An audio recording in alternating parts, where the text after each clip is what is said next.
Hi everyone, welcome back to another interesting and new video. And today in this video, we'll discuss about human anatomy का different जो उसका नमनक्लेचर होता है. Okay, so basically आज हम क्या पढ़ेंगे? बेसिकली हम आज पढ़ेंगे डिफरेंट एनाटॉमिकल जो नमनक्लेचर होता है. ओके, उसके बारे में थोड़ा बहुत पढ़ेंगे. ठीक है. अच्छा, आप सभी को ये पता होगा ओके कि आपने क्लास 11th या 12th में पढ़ा होगा आईपैक नमनक्लेचर. ठीक है ना? तो उसी तरह से वहां पर आईपैक नोमेनक्लेचर आपको क्यों पढ़ाया जाता था? क्योंकि आप किसी भी ऑर्गेनिक कंपाउंड का नेमिंग कर सकें. क्योंकि एक कंपाउंड क्या है उसको अगर हम आइडेंटिफाई करना है तो उसका नाम हमें पता होना चाहिए. आप जब किसी से बात करते हैं तो पहले क्या पता होना चाहिए कि उसका नाम क्या है.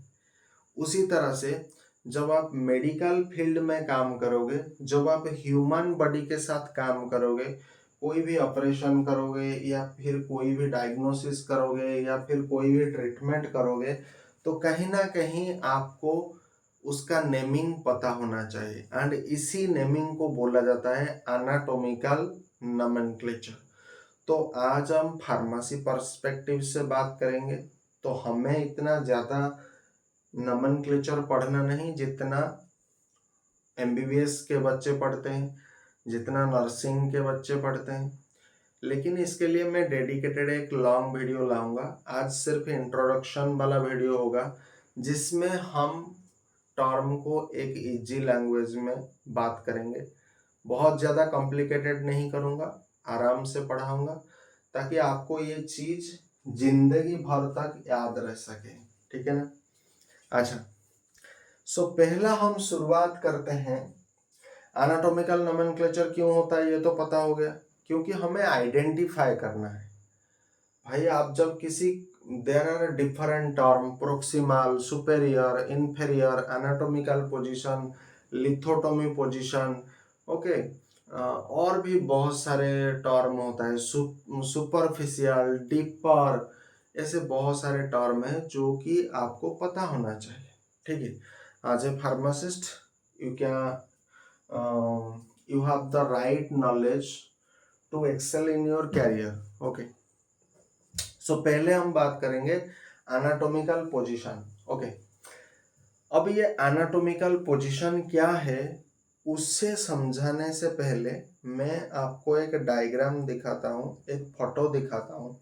इस फोटो को जरा अच्छे से देखना. ठीक है ना? ये फोटो से आपको सब कुछ पता हो जाएगा. ठीक है. अब देखो यहाँ पर ये एक फोटो है. अब इस फोटो में देखो एक गर्ल जो होता है वो एनाटॉमिकल पोजीशन में खड़ी है. ठीक है ना? वो एनाटॉमिकल पोजीशन में क्या है? खड़ी है. अब यहाँ पर देखो एनाटॉमिकल पोजीशन में जनरली क्या आता है? पहले तो उसका जो बॉडी होगा, उसका जो बॉडी होगा वो क्या होगा? स्ट्रेट होगा. उसका बॉडी क्या होगा? स्ट्रेट होगा. एंड उसका ये जो पैर है, ये वाला पैर है, ये दो क्लोजनेस की तरफ आएगा. मतलब ऐसा नहीं एक पैर इधर एक पैर उधर, ऐसा नहीं होना चाहिए. एंड बॉडी क्या होना चाहिए? स्ट्रेट, एकदम ऐसे स्ट्रेट होना चाहिए. ऐसा नहीं कि इस तरह से हो, बेंड नहीं है, पूरा एकदम स्ट्रेट है. दूसरा ये हो गया उसका हेड. तो हेड भी उसका क्या होना चाहिए? एकदम स्ट्रेट और सामने की तरफ फोकस होना चाहिए. ना कि ऐसे बेंड करके, ऐसे नहीं, एकदम सामने की ओर सीधा रहना चाहिए. और उसका आई जो होना चाहिए, आई भी इधर उधर ऐसे नहीं, तो आई भी सामने की ओर पूरा फोकस होकर के रहना चाहिए. तो उसका ये जो आई है ये सामने की ओर होना चाहिए. मतलब आप बोल सकते हो फॉरवर्ड होना चाहिए. ओके, सो फॉरवर्ड सामने की ओर बिल्कुल होना चाहिए. ठीक है. एंड इसका ये जो 2 हाथ है, इसका ये जो 2 हाथ है, ठीक है ना, इसका ये जो आर्म है, 2 साइड में जो आर्म है, इसका ये क्या है, पाम है। इसका पाम कैसा होना चाहिए, सामने की ओर होना चाहिए, मतलब ऐसे होना चाहिए। ओके, ऐसे नहीं, ऐसे होना चाहिए, ठीक है ना। तो यहाँ पर देखो, ये सामने की ओर उसका ये है, सामने की ओर फेस किया है, इसका पाम जो है वो सामने की ओर है। एंड इसका जो पैर है ये क्या है, क्लोज है, ठीक है ना। जब इसी पोजीशन में आप खड़े होंगे तो आपको बोला जाएगा क्या, ये हो गया आपका एनाटॉमिकल पोजीशन, ठीक है। ये होता है आपका एनाटॉमिकल पोजीशन। आई बात क्लियर में, इतनी चीज पता है एनाटॉमिकल पोजीशन क्या होता है। ओके, एंड हमने डिटेल में बात किया है कि एनाटॉमिकल पोजीशन का डिफरेंट एस्पेक्ट क्या हो सकता है, एनाटॉमिकल पोजीशन में कैसे खड़े होते हैं। तो पहला रिक्वायरमेंट, आपका हेड ऐसे बेंड होना नहीं चाहिए, लेफ्ट राइट नहीं, आपका आई भी लेफ्ट राइट ऐसे नहीं, मतलब स्ट्रेट रहेगा हेड, लेकिन ऐसे ऐसे नहीं होना चाहिए। और आपका ये जो पाम जो है वो सामने की ओर होना चाहिए, एंड जो पैर है वो क्लोज आना चाहिए, एंड बॉडी एकदम स्ट्रेट होना चाहिए, हेड भी आपका स्ट्रेट होना चाहिए, और सामने की तरफ फोकस आपका होना चाहिए। जब आप इसी अवस्था में रहेंगे तो इस चीज को बोला जाएगा आपका एनाटॉमिकल पोजीशन। इतना कंसेप्ट क्लियर है। नाउ दूसरा देखते हैं सुपाइन पोजीशन। तो सुपाइन पोजीशन किसको बोला जाएगा। ओके, सो सुपाइन पोजीशन में देखो, सुपाइन पोजीशन में ये हो गया आपका supine position. So this position is known as supine position. ये वाला जो पोजीशन है ये आपका सुपाइन पोजीशन है। तो सुपाइन पोजीशन में क्या होता है, हम बिल्कुल स्ट्रेट में ऐसे, हमारा बैक साइड क्या होगा, हमारा ये वाला साइड बेड में रहेगा, एंड आपका हेड जो होगा वो पूरा स्ट्रेट ऐसे रहेगा, स्ट्रेट ऐसे रहेगा, ना इधर ना उधर, ठीक है ना। एंड आपका ये जो पैर होगा ये क्लोज होगा, ये पैर आपका क्लोज होगा, एंड ये वाला जो एरिया होगा, ये पाम वाला एरिया, ये क्या होगा, अपवर्ड होगा, मतलब इस तरह से रहेगा, ठीक है ना, इस तरह से रहेगा। तो जब इसी अवस्था में हम रहते हैं, पूरा स्ट्रेट एकदम रहते हैं, एंड सबसे जरूरी बात है आपका ये जो लेग है, ओके, ये वाला जो एरिया है, ये ऐसा नहीं कि आप एकदम इसको उठा दें, तो ये नहीं, ये पूरा एकदम स्ट्रेट होगा। जब इसी तरह से ये स्ट्रेट में आ जाता है तो इसको बोला जाता है सुपाइन पोजीशन। नाउ सेकंड होता है आपका प्रोन पोजीशन। तो प्रोन पोजीशन में क्या होता है, हमारा हेड या तो आप राइट में ऐसे घूमो या लेफ्ट में ऐसे घूमो, लेकिन पहले में क्या था, सुपाइन पोजीशन में हमारा बैक साइड बेड में था, लेकिन अब क्या होगा, अब हमारा चेस्ट साइड जो होता है वो बेड में रहेगा, लाइक दिस फिगर। ओके, ये हमारा चेस्ट साइड है, ये हमारा चेस्ट साइड है, तो ये चेस्ट साइड बेड की ओर रहेगा, और ये बैक साइड जो है वो आपके स्काई की तरफ रहेगा, मतलब ऊपर की तरफ रहेगा। और ये जो आपका पाम है वो इस तरह से रहेगा, इस तरह से, ये हो जाएगा आपका ऊपर वाला एरिया। तो हम जब सोते हैं ना, ये देखो ऊपर वाला एरिया इंडिकेट किया जाता है, ये जो पाम वाला पोर्शन है ये ऊपर की ओर रहेगा, ठीक है ना, एंड ये तो स्ट्रेट रहेगा, पूरा बॉडी एकदम स्ट्रेट रहेगा। सो जब इसी पोजीशन में रहते हैं तो इसको बोला जाता है प्रोन पोजीशन ना। और एक होता है आपका लिथोटोमी पोजीशन। तो लिथोटोमी पोजीशन में देखो, लिथोटोमी पोजीशन में क्या है, एक जो महिला है वो इसी अवस्था में लेटा पड़ा हुआ है, ठीक है ना। तो उसका ये देखो, यहाँ पर जब ये राइट एंगल, ये जब 90 डिग्री में एंगल फॉर्मेशन करता है, 90 डिग्री एंगल में देखो, इसका पैर है 90 डिग्री ऐसे 90 डिग्री एंगल में है, तो यहाँ पर डिफरेंट, यहाँ पर 2 स्ट्रैप प्रेजेंट है। ओके, तो इसी स्ट्रैप के अंदर उसने अपना जो पैर है यहाँ पर प्लेस किया गया है। तो ये जनरली कहाँ पर आता है, आपका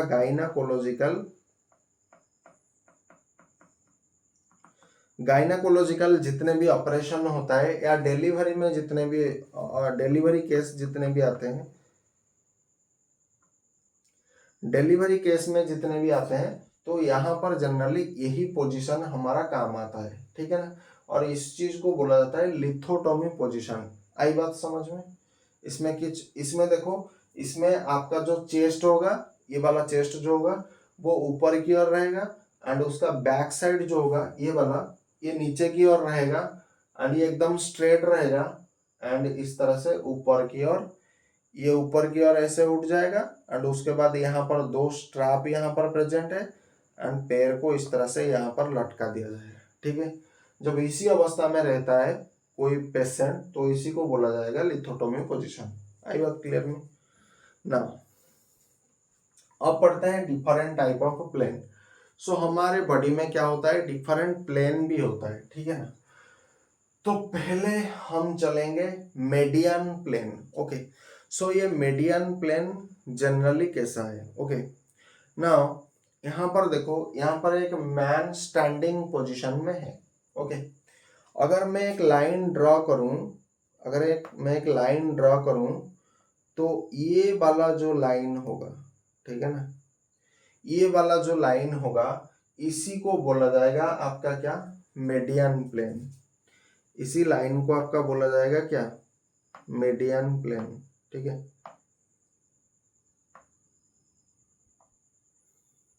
इसी लाइन को हम क्या बोलेंगे, मेडियन प्लेन। इसी लाइन को हम क्या बोलेंगे, मेडियन प्लेन। सो मेडियन प्लेन क्या जनरली करता है, हमारे बॉडी को 2 इक्वल भाग में डिवाइडेड कर देता है। एक हो जाएगा आपका राइट साइड, एक हो जाएगा आपका राइट साइड, एंड एक हो जाएगा आपका लेफ्ट साइड, सॉरी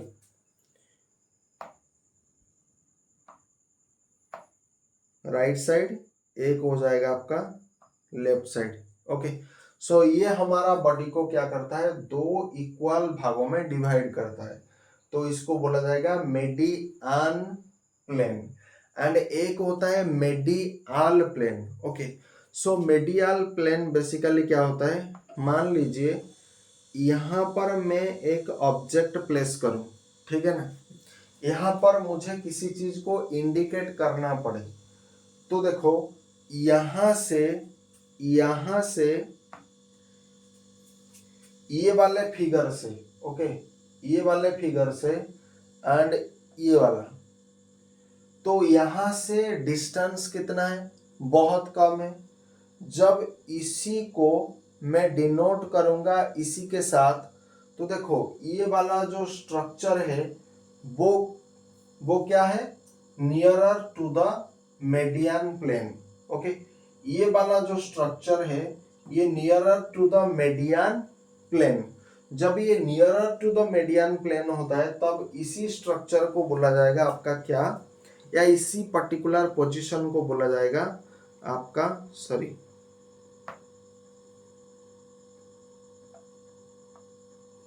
मेडियाल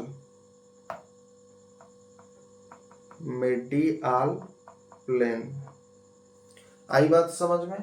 जब इसी स्ट्रक्चर को बोला जाएगा क्या, मेडियाल प्लेन। ओके, यहाँ पर देखो एल है एंड यहाँ पर एन है, यहाँ पर क्या है, एन है, ठीक है ना, यहाँ पर एन है, लेकिन दोनों में देखो सब चीज समान है, मीडिया तक तो सब समान है, लेकिन यहाँ पर एल है, यहाँ पर एन है, तो यहाँ पर आप कंफ्यूज हो जाओगे। तो एन से आप क्या डिनोट करोगे, न्यू लाइन। एन मतलब क्या है, एन मतलब हो गया न्यू लाइन, न्यू लाइन मतलब जो शरीर के हमारा बीचों बीच जाता है। ओके, जो हमारे शरीर को 2 इक्वल भागों में डिवाइड करता है, उसको बोला जाएगा मेडियन प्लेन, पूरा बीच में जाएगा, ठीक है ना। एंड मेडियल मतलब nearer to the median plane. आई बात समझ में?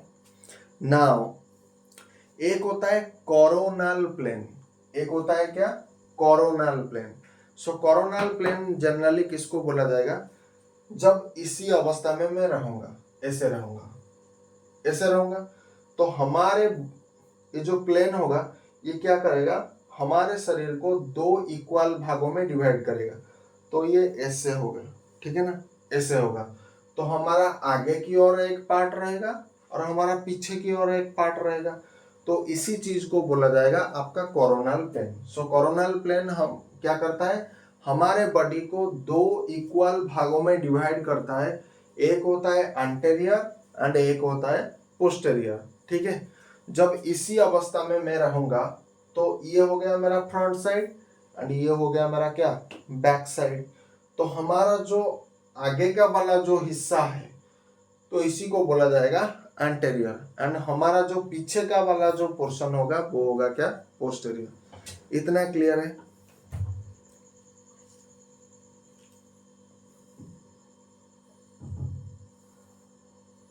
एंड एक होता है ट्रांसवर्स प्लेन, ओके, एक होता है ट्रांसवर्स प्लेन। सो ये ट्रांसवर्स प्लेन जनरली क्या होता है, ट्रांसवर्स प्लेन मतलब जो हमारे बॉडी को ऐसे बीच में कट करता है।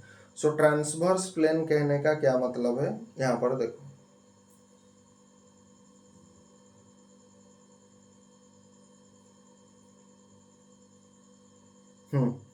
ए plane, a plane right angle to both sagittal and coronal plane which divide the body into upper and lower part is called as transverse plane। तो जनरली ये वाला जो प्लेन है, मान लीजिए ये हो गया मेरा टोटल बॉडी। तो यहाँ से बीच में यहाँ से अगर ऐसे कट लगाऊंगा तो मेरा बॉडी क्या होगा, दो इक्वल पार्ट में डिवाइड हो जाएगा। एक होगा अपर पार्ट, एक होगा लोअर पार्ट। तो जो अपर पार्ट होगा उसी को बोला जाएगा सुपेरियर एंड जो नीचे का वाला जो पार्ट होगा उसको बोला जाएगा इंफीरियर। एंड यहाँ पर डिफरेंट टर्म भी आपको जानना चाहिए, ओके। सो एंटेरियर मतलब हमारा सामने की और जो एरिया होता है, मान लीजिए ये हो गया हमारा सामने का वाला एरिया, ठीक है ना, ये वाला हमारा सामने वाला एरिया। तो इसी चीज को बोला जाएगा आपका एंटेरियर या इसी को बोला जाता है वेंट्रल। तो वेंट्रल कहने का जो मतलब है, एंटेरियर कहने का वही सेम मतलब है। उसी तरह से हमारा एक बैक साइड होता है, तो बैक साइड को बोला जाएगा आपका पोस्टेरियर एंड इसी चीज को बोला जाता है डॉर्सल, ठीक है ना। एंड एक होता है मेडियल। सो मेडियल मतलब is a plane close to the median plane. तो मेडियन मतलब अभी अभी मैंने समझाया कि ये हो गया हमारा मेडियन प्लेन एंड इसी के नजदीक अगर कोई स्ट्रक्चर रहेगा या कोई मार्किंग रहेगा तो इसको बोला जाएगा मेडियाल, ठीक है ना। एंड एक होता है लैटरल, ओके। सो लैटरल का मीनिंग क्या हो गया,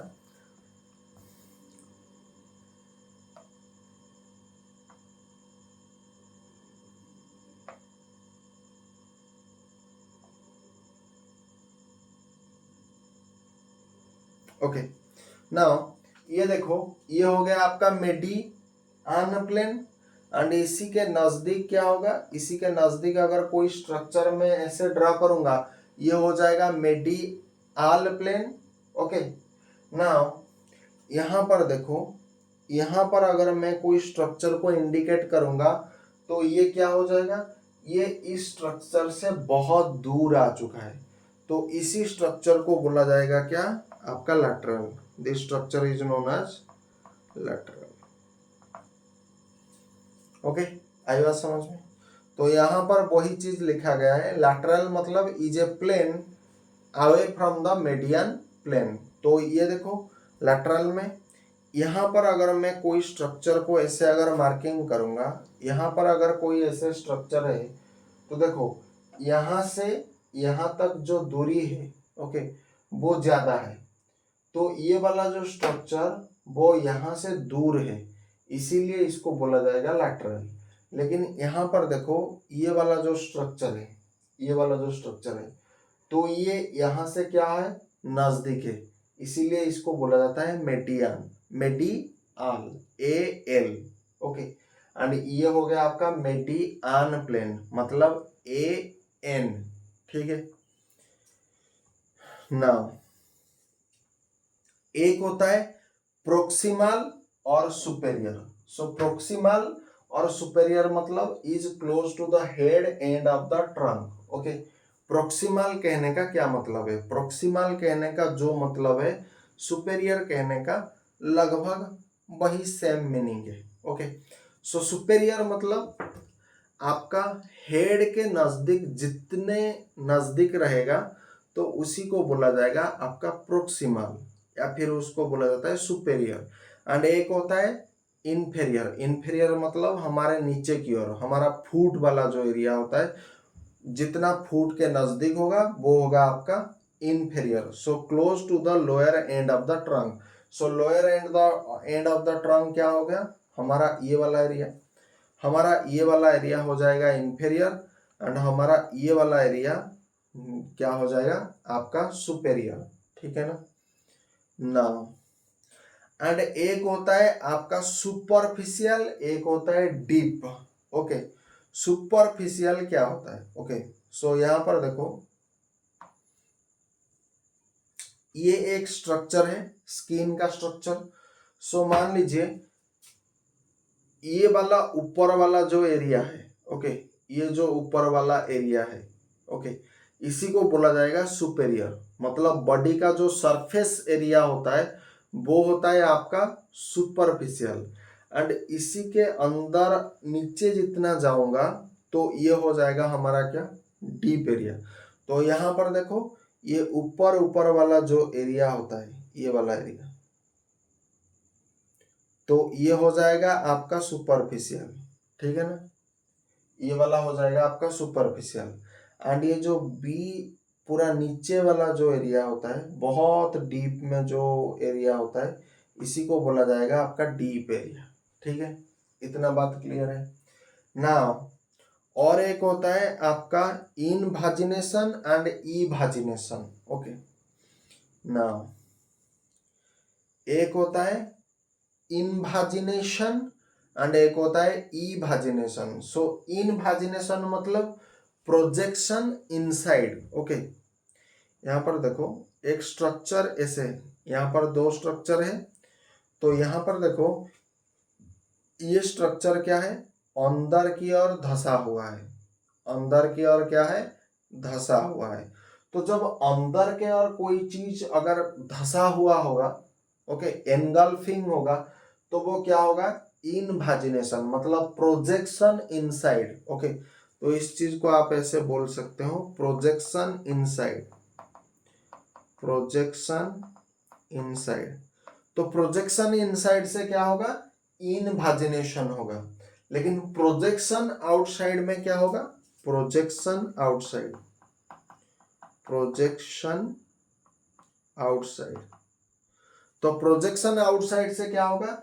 इवाजिनेशन होगा। तो इवाजिनेशन का मतलब देखो, यहां पर ये वाला स्ट्रक्चर जो होगा ये बाहर की ओर हो रहा है, ये बाहर की ओर प्रोजेक्ट कर रहा है, ये वाला स्ट्रक्चर बाहर की ओर जा रहा है ना, लेकिन ये वाला क्या होता है?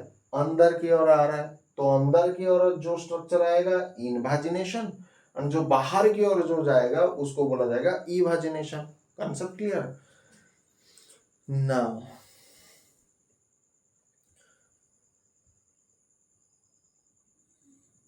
okay, now ventral. Okay, so I hope some basic lecture associated to the anatomical nomenclature, जो इंट्रोडक्टरी वाला जो लेक्चर था हमने आज कंप्लीट कर दिया। लेकिन इसका एक डिटेल वाला वीडियो आएगा जो सबके लिए जानना बहुत जरूरी है। ओके, लेकिन फॉर फार्मेसी स्टूडेंट आपको इतना ही पता होना चाहिए जितना मैं समझता हूँ। जैसे अगर ज़्यादा जानकारी होगा तो बहुत अच्छी बात है, लेकिन इतना जानकारी से भी आपका काम चल जाएगा। जनरली देखो ये स्ट्रक्चर कहाँ पर आता है, जब आप किडनी के बारे में पढ़ोगे तो वहाँ पर आएगा proximal convoluted tubule, distal convoluted tubule. तो आज मैंने आपको यहाँ पर पढ़ाया, देखो प्रोक्सिमल कहाँ पर पढ़ाया? प्रोक्सिमल, ओके,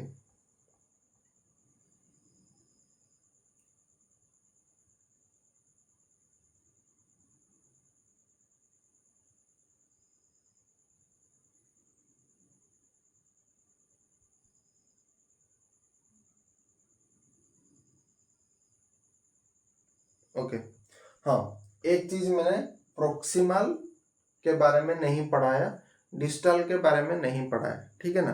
तो जब आप किडनी के बारे में पढ़ोगे तो वहां पर जनरली वर्ड ऐसे आएगा, प्रोक्सिमल कन्वोल्यूटेड ट्यूबुल एंड एक होता है डिस्टल कन्वोल्यूटेड ट्यूबुल। तो वहां पर क्या होता है, मान लीजिए ये हो गया आपका किडनी का एक स्ट्रक्चर, नेफ्रॉन, बेसिकली नेफ्रॉन का स्ट्रक्चर। तो ये हो गया आपका Bowman's capsule, sorry, okay, now what is, तो ये हो गया आपका बोमेन्स कैप्सूल, ठीक है। एंड यहां से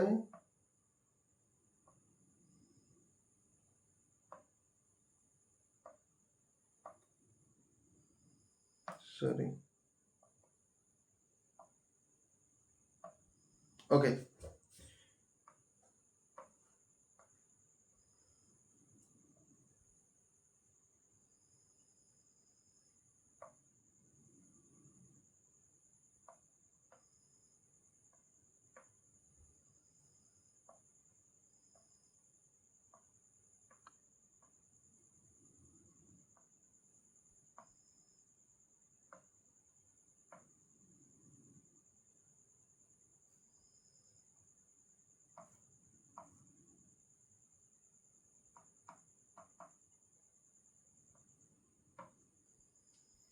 ओके।